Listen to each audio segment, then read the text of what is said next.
Nama saya Nurul Azurah. Tahun ini saya berumur 46 tahun. Saya mengusahakan sebuah butik kecantikan dan spa kecil di kawasan kejiranan saya. Sudah 5 tahun berlalu sejak suami saya meninggal dunia. Setiap hari, hidup saya hanyalah pengulangan rutin yang sama. Membuka butik di pagi hari, menyambut pelanggan, dan menutup pintu di waktu senja. Hari-hari yang sangat biasa, hari itu juga tidak ada bezanya dengan hari lain. Saya baru saja menghantar pelanggan terakhir pulang dan sedang berkemas untuk menutup kedai. Tiba-tiba, kawan baik saya, Amira, melangkah masuk. Amira kami sudah bersahabat baik lebih daripada 20 tahun. Dia bekerja sebagai pengurus di sebuah cawangan kosmetik terkenal. Selalunya dia seorang yang ceria dan bertenaga, tetapi Amira pada hari itu kelihatan sangat berbeza. Wajahnya pucat lesi. Ada lingkaran hitam yang jelas di bawah matanya. Dia juga lebih banyak mendiamkan diri daripada biasa. Amira, kau oke ke? Ada apa-apa masalah? Saya bertanya dahulu. Amira teragak-agak buat seketika sebelum membuka mulut. Azurah, aku ada permintaan nak minta tolong kau. Suaranya bergetar. Permintaan apa? Kau buat aku risau? Balas saya. Saya mula rasa tidak sedap hati, karena tidak pernah melihat Amira dalam keadaan begini. Amira memandang sekeliling, memastikan tiada orang lain, lalu menggenggam tangan saya. Syahir. Syahir terlalu kasar. Saya terpinga-pinga, tidak faham apa yang dimaksudkannya. Syahir adalah suami Amira, seorang eksekutif kanan di sebuah syarikat korporat besar yang saya kenal sebagai seorang lelaki yang sangat budiman. Apa maksud kau? Tanya saya kembali. Mata Amira mula berkaca. Aku dah tak mampu nak hadap semua ni lagi. Penat sangat, Azurah. Dan apa yang Amira katakan selepas itu benar-benar satu tamparan hebat buat saya. Boleh tak kau tolong gantikan aku untuk layan dia? Seketika, saya rasa telinga saya tersalah dengar. Saya meminta dia mengulanginya sekali lagi. Apa kau cakap tadi? Amira menundukkan kepalanya dan mengulangi ayat yang sama. Boleh tak kau terima suami aku bagi pihak aku? Kepala saya terus menjadi kosong. Saya tidak dapat menghadam apa yang sedang berlaku. Sahabat baik sendiri meminta saya melayan suaminya? Adakah permintaan sebegini wajar wujud di dunia ini? Amira, sedarlah. Kau cakap apa nih? Saya menjerit kecil, tetapi Amira tetap menunduk. Aku betul-betul dah sampai had. Suami aku semakin hari semakin kasar.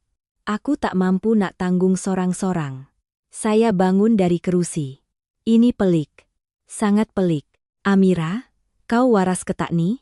Namun, melihat riak wajahnya, saya tahu dia tidak bergurau. Dia serius. Dia benar-benar mahu menyerahkan suaminya kepada saya. Azurah, tolonglah. Amira memegang lengan saya. Aku betul-betul putus asa. Tak ada cara lain lagi. Selain kau, aku tak ada sesiapa lagi yang boleh aku percaya. Pada saat itu, saya melihat ke dalam matanya. Mata yang penuh dengan keputusasaan dan rayuan. Mata seseorang yang sudah berada di jalan buntu. Walaupun kami sudah berkawan lebih 20 tahun, ini kali pertama saya melihat wajahnya sebegitu. Namun, saya tidak boleh menerimanya. Walau seberapa rapat pun kami, perkara ini tetap tidak masuk akal. Amira, aku tak boleh buat. Ini salah, kata saya dengan tegas, tetapi Amira tidak berputus asa. Sekali saja. Tolonglah, sekali saja. Aku akan cakap dekat Syahir, biar kau yang gantikan aku. Suara Amira semakin mengecil, seolah-olah dia sendiri sadar permintaan itu sangat melampau. Saya menggelengkan kepala. Tak boleh. Tak akan pernah boleh. Amira, cari jalan lain, pergi kaunseling ke, atau. Namun Amira memotong kata-kata saya. Semua cara aku dah coba, ini jalan terakhir, Azurah.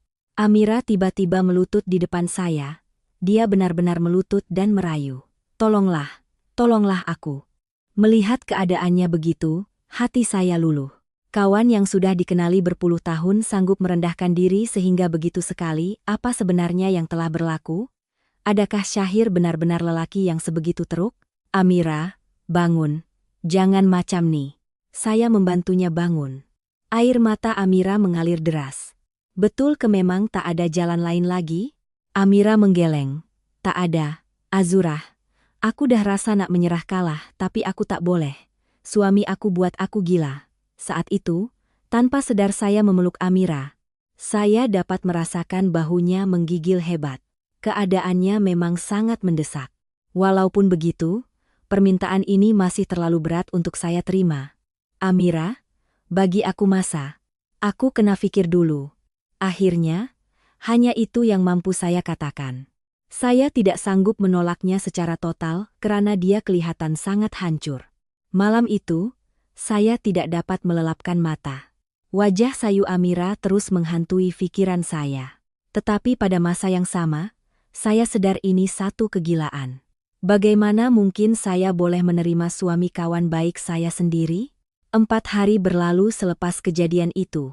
Saya terus memikirkan permintaan Amira. Saya sampai kepada kesimpulan bahwa ini memang tidak masuk akal. Namun, sebahagian hati saya masih teringat akan wajah putus asa sahabat saya itu. Petang Kamis itu, butik agak lengang. Selepas selesai merawat pelanggan terakhir, saya sedang mengemas apabila pintu terbuka. Amira masuk lagi. Wajahnya lebih cengkung berbanding 3 hari lepas. Amira, kenapa kau jadi macam ni? Saya bertanya, terkejut. Lingkaran hitam di bawah matanya semakin gelap, pipinya cengkung. Seolah-olah dia tidak makan dan tidak tidur berhari-hari.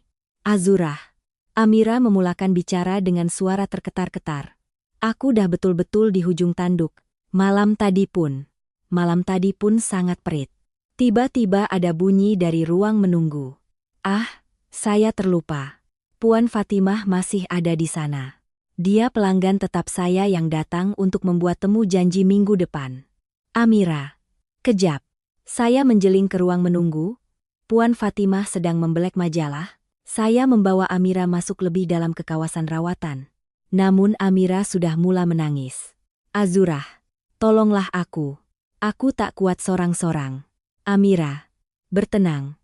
Coba cerita perlahan-lahan apa yang jadi. Saya memegang bahunya, tetapi badan Amira terus menggigil. Suami aku semakin menjadi-jadi. Dulu dia masih boleh dibawa berbincang, tapi sekarang, Amira tidak dapat meneruskan kata-katanya. Sekarang aku betul-betul takut, Azurah. Tiba-tiba Amira melutut lagi di depan saya. Dia merayu di atas lantai. Tolonglah, sekali saja. Aku rasa macam nak mati. Amira, bangun. Saya coba menariknya bangun dengan cemas, tetapi Amira tidak berganjak. Jangan macam ni. Bangunlah. Aku takkan bangun selagi kau tak setuju nak tolong aku. Suara Amira penuh dengan keputusasaan. Azurah, selain kau, memang tak ada sesiapa lagi. Tak ada orang yang nak tolong aku. Ketika itu, kedengaran bunyi kerusi bergerak di ruang menunggu. Puan Fatimah mungkin terdengar sesuatu. Jantung saya berdegup kencang. Bagaimana kalau dia nampak babak ini? Amira, bangun. Orang nampak nanti, bisik saya, tetapi dia tetap berkeras. Tolonglah Azurah, sekali saja. Betul-betul sekali saja. Saya terpaksa menarik Amira masuk ke bilik rawatan paling dalam supaya tidak dilihat oleh Puan Fatimah. Namun saya rasa mungkin Puan Fatimah sudah perasan sesuatu. Amira, ini tetap salah. Walaupun saya berkata begitu dengan tegas, air mata Amira terus mencurah-curah. Mari kita cari jalan lain. Pergi ke pusat bantuan atau apa-apa. Dah semua aku buat, Amira menggeleng. Kaunseling dah, bincang pasal cerai pun dah. Tapi dia takkan lepaskan aku. Aku takut kalau aku buat lebih-lebih. Keadaan jadi lebih buruk. Mendengar itu, hati saya menjadi bercelaru. Adakah Amira benar-benar terperangkap dalam situasi sebegini? Namun, adakah itu bermakna saya harus menggantikannya dengan suaminya? Azurah, kau pun hidup sorang-sorang kan? Mesti ada masa kau rasa sunyi juga. Mungkin ini boleh tolong kita berdua juga. Amira tiba-tiba mengeluarkan kata-kata yang pelik. Amira, ini bukan soal itu. Saya marah. Ini benar-benar sudah melampau. Tiba-tiba suara Puan Fatimah kedengar dari luar. Encik Nurul, saya balik dulu ya. Bunyi pintu dibuka dan ditutup. Saya menarik nafas lega. Syukurlah dia sudah pulang. Namun ada sedikit kebimbangan jika dia terdengar sesuatu yang aneh. Amira, bangunlah. Saya membantunya berdiri sekali lagi. Oke, Puan Fatimah dah balik. Jom kita bincang elok-elok. Amira mengesat air matanya. Azurah, aku betul-betul merayu, kau saja harapan aku. Saya terdiam. Riak wajah Amira sangat menyedihkan. Seolah-olah ini adalah nyawa terakhirnya. Sekali saja. Lepas ni aku takkan minta lagi. Amira menggenggam tangan saya erat. Azurah, kita dah kawan lebih 20 tahun. Takkanlah tak ada langsung rasa simpati kau pada aku? Kata-kata itu menggoyahkan prinsip saya. Betul, kami sahabat baik sejak zaman sekolah. Patutkah saya membiarkan dia menderita sendirian? Amira. Saya teragak-agak. Betul kesekali saja? Wajah Amira terus bercahaya dengan harapan. Ya, aku janji, sekali saja. Pada saat itu, pikiran saya berkecamuk. Adakah ini keputusan yang betul? Tetapi kawan saya sedang menderita. Aku akan pikirkan. Akhirnya itu yang saya jawab, saya perlukan masa. Amira mengangguk. Terima kasih, Azurah. Terima kasih sangat-sangat. Namun selepas dia pergi, rasa gelisah tidak hilang. 2 hari kemudian, Amira menelepon saya. Azurah, macam mana? Kau dah pikirkan? Suaranya bergetar. Dia memang menunggu jawaban saya dengan penuh debar. Amira. Saya diam lama. Oke, sekali sahaja. Terima kasih, Azurah. Aku janji, sekali saja. Suara Amira kedengaran sangat lega. Tapi ada syarat, kata saya tegas. Betul-betul sekali sahaja. Dan perkara ini jangan sampai ada orang lain tahu. Mestilah. Aku pun tak gila nak beritahu orang. Balas Amira pantas. Sabtu ni macam mana? Syahir ada di rumah. Sabtu? Jantung saya berdegup laju. Adakah saya benar-benar akan melakukan ini? Tetapi memandangkan saya sudah berjanji, saya tidak boleh berpatah balik. Sabtu pukul 2 petang, saya berdiri di depan rumah Amira. Tangan saya menggigil sehingga sukar untuk menekan loceng. Jantung saya berdegup kencang sehingga sukar untuk bernafas. Azurah, masuklah. Syahir yang membuka pintu, wajahnya kelihatan agak kekok daripada biasa. Masuklah. Di ruang tamu, Amira sedang memegang beg tangannya. Azurah, terima kasih, aku keluar kejap ya. Kau nak kemana? Tanya saya, tetapi Amira tidak menjawab. Dia terus melangkah keluar dengan tergesa-gesa. Tiba-tiba suasana rumah menjadi sunyi sepi. Tinggallah saya dan Syahir berdua. Suasana terasa sangat janggal. Saya duduk di sofa manakala Syahir duduk di hadapan saya. Azurah. Syahir memulakan bicara. Amira ada beritahu saya. Ya. Saya menunduk. Wajah saya terasa sangat panas. Saya tidak sangka situasi ini akan menjadi sebegitu memalukan. Maafkan saya sebab terpaksa minta tolong macam ni, kata Syahir. Suaranya juga kedengaran kekok. Tapi Amira memang. Tiba-tiba loceng pintu berbunyi. Ding dong. Saya terkejut dan terus berdiri. Ada orang datang. Siapa tuh? Syahir memeriksa interkom. Oh, penghantar barang. Penghantar barang? Badan saya terus menjadi kaku. Bagaimana kalau orang tahu saya ada di sini berdua dengan Syahir? Kejap ya. Syahir menuju ke pintu utama. Bunyi pintu dibuka. Barang untuk Tuan Syahir ya? Kedengaran suara penghantar barang. Ya, saya. Saya menyorok di sebalik dinding ruang tamu, takut jika penghantar itu nampak kelibat saya. Tangan saya berpeluh. Sila tanda tangan di sini, kata penghantar itu. Bunyi pen menulis. Kemudian bunyi pintu ditutup. Syukurlah dia sudah pergi. Syahir kembali ke ruang tamu. Barang saja, tak ada apa-apa. Saya menarik nafas lega, tetapi peluh dingin sudah mula membasahi dahi. Saya tidak sangka akan secemas ini. Azurah, awak oki? Muka awak pucat, tanya Syahir risau. Tak ada apa-apa, saya oki. Saya coba tersenyum paksa. Namun hati saya langsung tidak tenang. Syahir duduk di sebelah saya. Jarak kami menjadi sangat dekat. Amira memang banyak menderita. Mungkin permintaan saya terlalu melampau bagi dia. Tuan Syahir, saya tidak tahu mahu cakap apa. Bagaimana mahu meneruskan perbualan ini? Azurah, saya tahu ini berat untuk awak, tapi tolonglah saya, demi Amira juga. Suara Syahir semakin rendah. Pada saat itu, saya berasa sangat keliru. Adakah ini benar-benar untuk Amira? Atau saya sedang membuat pilihan yang salah? Syahir memegang tangan saya. Terasa hangat. Sudah lama saya tidak memegang tangan lelaki sejak suami saya meninggal dunia 5 tahun lepas. Azurah. Suara Syahir semakin dekat di telinga. Saya memejamkan mata.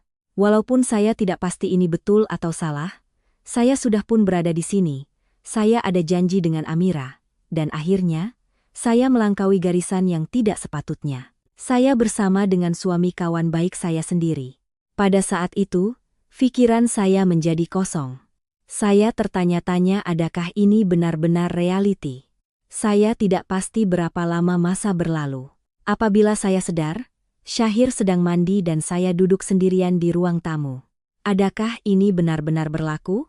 Saya melihat tangan saya sendiri. Saya benar-benar telah melakukannya dengan suami sahabat saya. Sebentar lagi Amira akan pulang. Bagaimana saya mahu berhadapan dengannya? Patutkah saya menyimpan rahasia ini seumur hidup? Syahir keluar dari bilik mandi. Azurah, terima kasih banyak-banyak. Saya tidak mampu menjawab. Hati saya penuh dengan rasa bersalah namun ada sedikit rasa bebas yang aneh. Perkara ini, saya bersuara dengan nada terketar-ketar. Hanya sekali ini sahaja. Tentu sekali, Syahir mengangguk. Saya janji. Tiba-tiba kedengaran pintu depan dibuka. Amira sudah pulang. Saya segera mengemaskan pakaian dan duduk seolah-olah tiada apa yang berlaku. Aku dah balik. Amira masuk. Macam mana? Saya tidak berani memandang matanya. Saya tidak tahu bagaimana mahu memandang wajah sahabat sendiri selepas melakukan perkara sebegitu. Malam itu di rumah, saya sekali lagi tidak dapat tidur. Kejadian itu terus bermain di pikiran. Saya melihat cermin, wajah saya nampak sama, tetapi saya rasa ada sesuatu yang telah berubah. Seminggu berlalu. Saya dan Amira tidak berhubung, mungkin masing-masing merasa kekok. Saya pikir semuanya sudah berakhir. Memandangkan kami berjanji hanya sekali, saya rasa saya sudah selamat. Namun sangkaan saya meleset. Selasa minggu depannya, Amira datang lagi ke butik saya. Wajahnya kembali serius. Azurah, maafkan aku. Amira menunduk. Aku ada permintaan lagi. Apa? Saya terkejut. Amira, kita dah janji sekali saja kan? Aku tahu. Tapi... Suara Amira bergetar. Suami aku minta lagi. Tolonglah. Kali ini betul-betul yang terakhir. Saya menggeleng. Tak boleh, Amira. Sekali itu dah cukup. Azurah, tolonglah. Syahir sangat berpuas hati, sebab tu dia minta lagi sekali saja. Amira, ini dah melampau. Walaupun saya bertegas, Amira tetap merayu. Betul-betul kali ini saja. Lepas ni aku takkan minta lagi. Air mata Amira mula jatuh lagi. Akhirnya, saya tewas lagi. Saya tidak sampai hati melihat kawan baik saya menangis sebegitu rupa. Dan bermulalah kali kedua. Sabtu petang, saya ke rumah mereka lagi. Sekali lagi Amira sengaja keluar rumah. Azurah, terima kasih sebab datang lagi. Syahir menyambut saya dengan wajah yang lebih santai. Ini kali terakhir ya, kata saya, tetapi Syahir hanya tersenyum. Azurah, awak memang istimewa. Syahir tiba-tiba berkata sesuatu yang pelik. Awak sangat berbeza dengan Amira. Kata-kata itu membuatkan saya rasa tidak selesa. Kenapa dia membandingkan saya dengan Amira? Namun sebelum saya sempat berpikir panjang, segalanya berlaku lagi. Kali ketiga juga berlaku. Minggu depannya Amira datang lagi dengan alasan yang sama. Kali ini betul-betul yang terakhir. Ayat yang sama diulang-ulang. Kali keempat, kali kelima. Tanpa sadar, setiap petang Sabtu saya akan ke rumah mereka. Amira akan sentiasa berkata ini yang terakhir, tetapi permintaannya tidak pernah berhenti. Syahir juga mula berubah. Jika dulu dia nampak serba salah, sekarang dia bertindak seolah-olah itu haknya. Azurah, sekarang saya rasa kalau bukan awak, saya tak boleh. Suatu hari Syahir berkata begitu. Amira dah tak mampu nak buat saya puas. Mendengar itu, saya rasa seram sejuk. Apa sebenarnya yang sedang berlaku? Adakah saya sedang merampas suami kawan saya? Tuan Syahir, ini salah. Tetapi dia tidak peduli. Azurah pun sunyikan, kita saling membantu. Saya tidak tahu mahu membalas apa. Masuk kali ke-6, saya mula rasa ada sesuatu yang tidak kena. Adakah ini normal? Adakah Amira benar-benar oke dengan semua ini? Amira, jomlah kita berhenti. Suatu hari saya bersuara. Ini dah terlalu pelik. Kenapa? Tanya Amira kembali. Tak ada apa yang pelik pun. Kau cuma tolong aku kan? Tolong?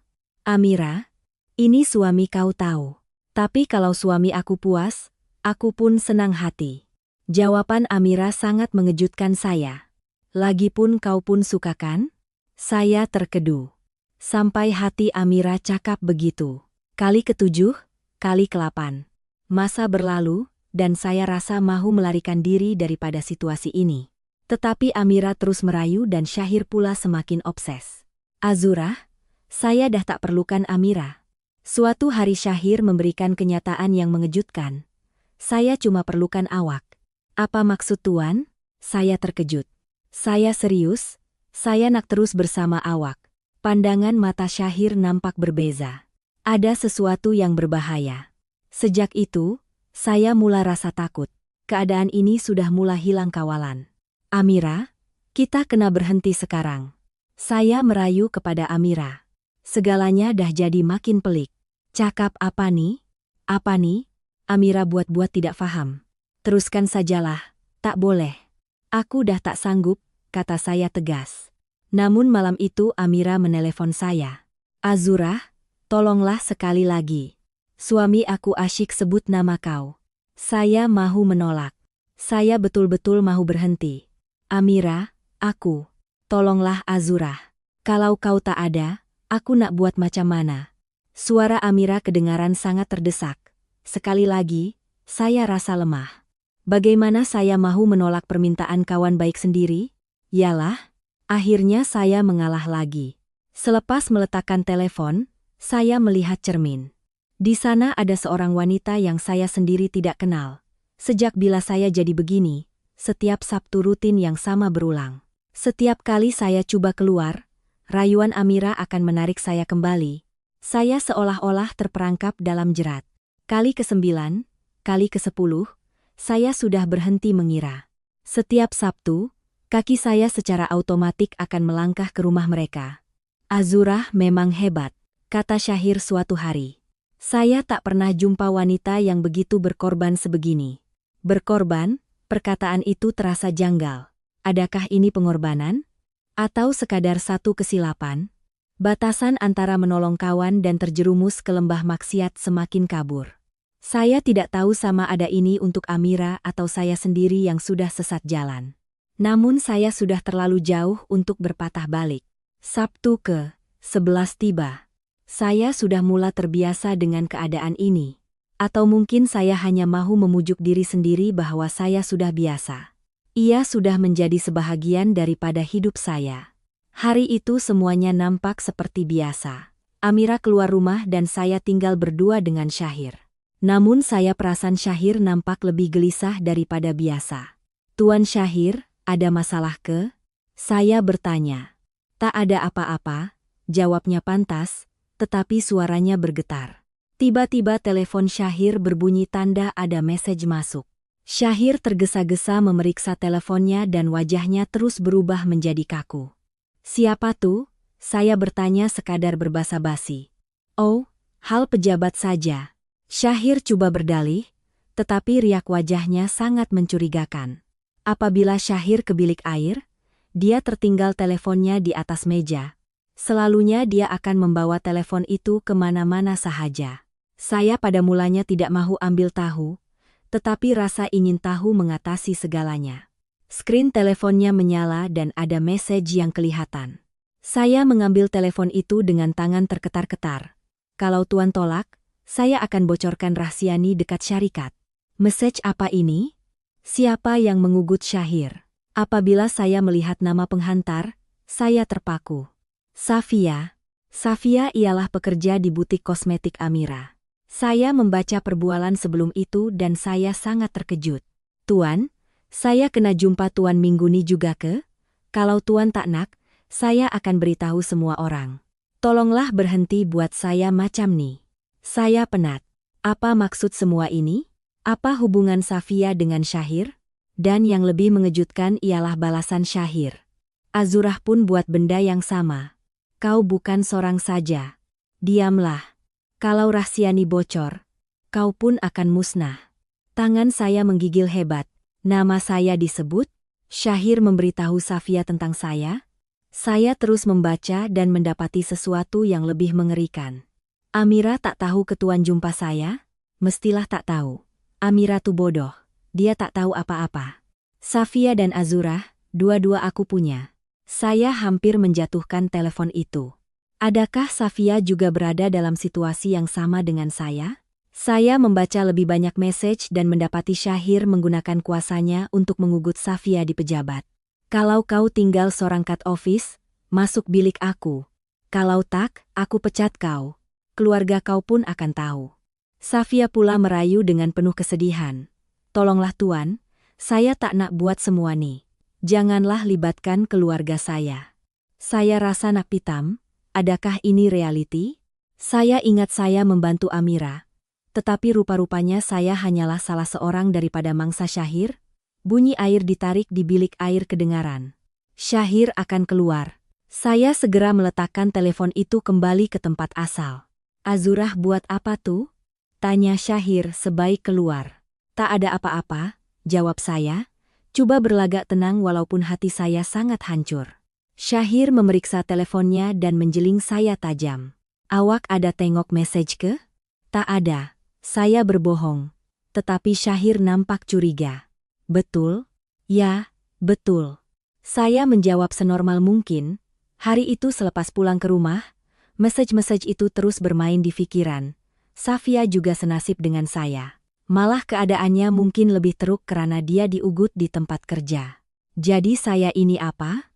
Adakah saya benar-benar membantu Amira atau saya juga mangsa Syahir? Saya mula terfikir tentang tingkah laku Amira. Dulu dia nampak sangat sedih. Tetapi kebelakangan ini dia nampak terlalu tenang. Seolah-olah dia sudah lali dengan situasi ini. Adakah Amira sebenarnya tahu tentang Safia? Saya tidak dapat tidur memikirkan perkara itu. Terutama ayat Syahir. Azurah pun buat benda yang sama. Adakah saya benar-benar sama seperti Safia? Keesokan harinya, saya menelepon Amira. Saya perlu tahu sesuatu. Amira, macam mana dengan Safia? Dia oke ke kerja kat kedai kau? Safia, kenapa tiba-tiba tanya pasal dia? Suara Amira kedengaran waspada. Saja tanya. Dia nampak macam ada masalah kebelakangan nih. Entahlah. Aku pun tak perasan. Jawaban Amira membuatkan saya lebih curiga. Saya yakin Amira tahu sesuatu. Jadi selama ini apa yang saya lakukan? Bukan menolong kawan, tetapi menjadi hamba kepada nafsu Syahir. Saya melihat cermin lagi. Wanita di dalam cermin itu bukan lagi wanita yang saya kenali. Saya perlu tahu kebenaran. Saya perlu berjumpa dengan Safia sendiri untuk mengesahkan segalanya. Sama ada saya yang salah faham atau memang kami berdua dipergunakan. Tetapi satu perkara yang pasti, segala yang saya percaya selama ini mungkin hanyalah satu pembohongan besar. Selepas beberapa hari memikirkan kebenaran itu, saya terus dihantui oleh message-message tersebut. Fakta bahwa Safia diugut dan saya hanyalah salah satu koleksinya sangat menyakitkan. Saya rasa saya perlu bercakap dengan Amira. Mungkin dia memang tidak tahu. Sebagai kawan, saya rasa saya perlu memberitahunya. Malam Kamis, saya menelepon Amira. Amira, kau ada masa tak? Aku ada benda penting nak cakap. Apa dia? Cakap kat telepon tak boleh ke? Suara Amira kedengaran penat. Tak boleh? Kita kena jumpa. Esoknya petang, Amira datang ke butik kecantikan saya. Wajahnya nampak muram. Ada apa nih? Tanyanya sebaik duduk. Saya teragak-agak mahu memulakan perbualan. Amira, pasal Syahir. Ada benda yang aku kena beritahu. Wajah Amira terus berubah menjadi serius. Masa aku kat rumah kau hari tu, aku tak sengaja nampak telepon Syahir. Saya menarik nafas dalam. Dia ada hantar message dekat Safia. Dia ugut Safia guna kuasa dia kat pejabat. Wajah Amira menjadi pucat. Apa kau cakap ni? Sarti. Dat. Kau cakap ni. Safia pun kena buat benda yang sama macam kita. Syahir gunakan kedudukan dia untuk paksa Safia. Amira tiba-tiba bangun. Azurah, kau cakap apa ni? Kau ceroboh telepon suami aku ke? Amira, bukan itu intinya. Intinya Syahir tu jahat. Saya coba menenangkannya. Tetapi reaksi Amira di luar jangkaan. Dia tidak nampak terkejut. Sebaliknya dia nampak marah. Azurah, kau melampau. Kau tak ada hak nak tengok telepon dia. Aku tak sengaja. Amira. Masa dia masuk bilik air hari tu? Tak sengaja. Kau sebenarnya dah mula obses dengan suami aku? Apa? Saya tergamam. Amira, apa kau cakap ni? Mula-mula kau kata kau terpaksa tolong aku. Tapi sekarang kau dah pandai nak menyiasat dia pula? Kau cemburu kesebab dia ada perempuan lain? Suara Amira semakin tajam. Amira, kau dah salah faham. Aku buat ni sebab aku risaukan kau. Risau? Kau sebenarnya nak Syahir tu untuk kau sorang saja? Amira mencemuh. Amira, sedarlah. Kita dah kawan 20 tahun. 20 tahun? Ya, 20 tahun aku percaya kau, tapi rupa-rupanya kau pun ada niat lain pada suami aku. Air mata Amira mula mengalir, tetapi kali ini ia penuh dengan kebencian. Amira, tolonglah. Syahir tu pemangsa, Safia tu mangsa dia. Mangsa konon. Kau sebenarnya yang nak rampas dia. Amira terus menuduh saya. Saya rasa sangat kecewa. Sahabat baik yang saya coba selamatkan rupa-rupanya lebih mempercayai suaminya yang curang. Kau pun sama saja dengan perempuan lain, Azurah. Kau pengkhianat. Kata-kata itu sangat pedih. Saya pengkhianat? Saya yang selama ini berkorban untuknya? Amira terus melangkah keluar dari kedai saya dan menghempas pintu. Saya terduduk di lantai, menangis semahu-mahunya. Persahabatan 20 tahun hancur sekelip mata. Adakah saya yang salah? Seminggu berlalu dalam kesedihan, namun saya sadar saya tidak boleh berdiam diri. Safia perlukan bantuan. Saya mencari alamat tempat kerja Safia dan menunggu dia habis kerja. Safia? Panggil saya perlahan apabila melihat kelibatnya. Safia terkejut melihat saya. Kak Azurah? Kenapa kakak kat sini? Safia, boleh kita cakap kejap? Pasal Syahir. Safia terus menjadi pucat. Kami pergi ke sebuah kafe berdekatan. Safia, kakak dah tahu semuanya. Kakak pun mangsa dia. Safia mula menangis. Betul kekak? Saya menceritakan segalanya kepada Safia macam mana Amira meminta tolong saya, macam mana saya terperangkap, dan apa yang saya nampak dalam telepon Syahir. Safia juga menceritakan kisahnya yang jauh lebih menyakitkan. Syahir mengugut mahu memecatnya dan memalukan keluarganya jika dia tidak mengikut kemahuannya. Kita kena buat sesuatu, Safia. Kita kena kumpul bukti, kata saya tegas. Tapi saya takut, Kak. Jangan takut, kita buat sama-sama. Kami mula merancang. Tiba-tiba telepon saya berbunyi. Amira menelepon saya. Sudah seminggu kami tidak bercakap. Azurah. Suara Amira kedengaran sangat lemah dan hancur. Kenapa? Tanya saya dingin. Maafkan aku dah tengok sendiri semuanya. Apa maksud kau? Malam tadi Syahir mabuk dan aku periksa telepon dia. Semua yang kau cakap tuh betul. Malah ada lebih banyak lagi perempuan lain. Amira menangis teresak-esak. Amira, sekarang aku ada dengan Safia. Kita jumpa. Sejam kemudian, Amira sampai di kafe, wajahnya hancur. Dia memeluk Safia sambil memohon maaf berkali-kali. Maafkan saya Safia. Mira, maafkan. Maafkan. Saya buta selama ini. Kami bertiga akhirnya bersatu. Kami kumpul segala bukti message, rakaman suara, dan gambar-gambar yang Syahir ambil secara haram. 2 bulan kemudian, kes ini dibawa ke mahkamah. Saya, Amira dan Safia berdiri teguh sebagai saksi. Syahir, yang dahulunya nampak hebat, kini tunduk malu di kandang tertuduh. Segala tembelangnya pecah. Dia didapati bersalah atas tuduhan gangguan seksual, ugutan jenayah dan penyalahgunaan kuasa. Mahkamah menjatuhkan hukuman penjara 3 tahun dan denda serta pampasan kepada semua mangsa. Apabila hakim membacakan keputusan itu, kami bertiga berpelukan sambil menangis lega. Akhirnya keadilan tertegak. Walaupun persahabatan saya dan Amira tidak lagi sama seperti dahulu, namun kami kini lebih jujur antara satu sama lain. Safia pula mendapat pekerjaan baru di tempat yang lebih selamat. Saya kembali ke butik kecantikan saya, namun kali ini saya rasa benar-benar bebas. Tiada lagi rahasia, tiada lagi pengorbanan yang sia-sia. Saya belajar bahwa persahabatan sejati tidak memerlukan pengorbanan maruah, dan kebenaran akhirnya akan sentiasa menang.